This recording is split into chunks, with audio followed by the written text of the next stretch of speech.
আগস্টে যে বিপ্লব হলো, বিপ্লবের একটা স্লোগান ছিল এক ফাঁকে, আপনাদের মনে আছে? আমি কে তুমি কে, রাজাকার রাজাকার। কে বলেছে? স্বৈরাচার স্বৈরাচার। একজন ছাত্র কখন এ কথা বলতে পারে?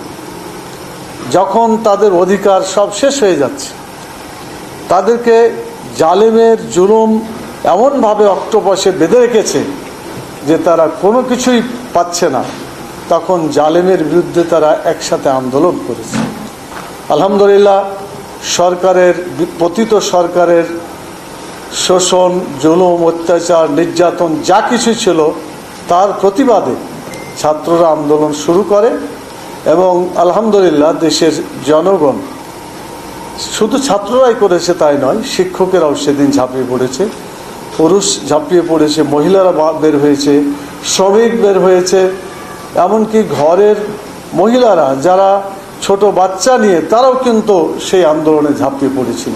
আজকে বাংলাদেশে আমরা যে সরকারের অধীনে এতদিন যে কয়টি সরকারের অধীনে জীবনযাপন করেছি, আপনারা হিসাব করেন, এই সরকারগুলো কেউ আল্লাহর বিধান অনুযায়ী রাষ্ট্র পরিচালনা করে নাই। এই সরকারগুলি কেউ দেশের বিচার ব্যবস্থা কোরআনের বিচার ব্যবস্থা দিয়ে বিচার করে নাই।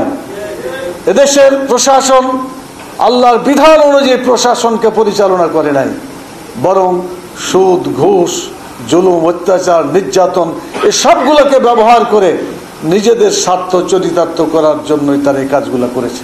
যতদিন পর্যন্ত এবং যে পর্যন্ত না আল্লাহর এই জীবন বিধানকে আমাদের বাংলাদেশে চালু করা না যাবে, বাংলাদেশের জনগণের মুখে আমরা শান্তি কখনো তাদের জীবনে আমরা প্রতিষ্ঠিত করতে পারবো না। সেজন্য বাংলাদেশ জামাত ইসলামী সিদ্ধান্ত নিয়েছে, মানব রচিত মতবাদ আর নয়, আল্লাহ তাআলা দেওয়া যে মতবাদ, যে বিধান, আল ইসলাম, ইন্না দীনা ইনদাল্লাহিল ইসলাম, একমাত্র জীবন বিধান হচ্ছে ইসলাম। এই ইসলামকে বাস্তবায়ন করার জন্যই বাংলাদেশ জামাত ইসলামী কাজ চালিয়ে যাচ্ছে। উপদেষ্টা সরকারের একটি মাত্র কাজ, নির্বাচিত সরকারের হাতে ক্ষমতা দিয়ে প্রস্থান করা। এটা ইউনিভার্সাল ট্রুথ, এটাই কাজ তাদের, অন্য কোনো কাজ না। কিন্তু এখানে কাজ আর একটা হয়ে গেছে। কাজটা কি? আপনি যে নির্বাচন করবেন, সেই নির্বাচন যদি দেশে সেই ব্যবস্থাটা থাকে তাহলে তো নির্বাচন করবেন। যদি নির্বাচন ব্যবস্থা না থেকে থাকে তাহলে ব্যবস্থাটাকে আগে চালু করতে তো হবে। কি বলেন আপনারা? এর জন্য সংস্কার দরকার হচ্ছে। এই সংস্কারের জন্য আমরা 41 দফা বর্তমান উপদেষ্টা সরকারকে দিয়েছি এবং সংক্ষিপ্ত আকারে আরও দুবার দেখা করে তাদের কাছে এগুলো আমরা পৌঁছিয়েছি। আমি বর্তমান উপদেষ্টা সরকারকে বলবো যে আপনারা যত তাড়াতাড়ি সম্ভব সংস্কার কাজ শেষ করে তারপরে নির্বাচনের ব্যবস্থা করে।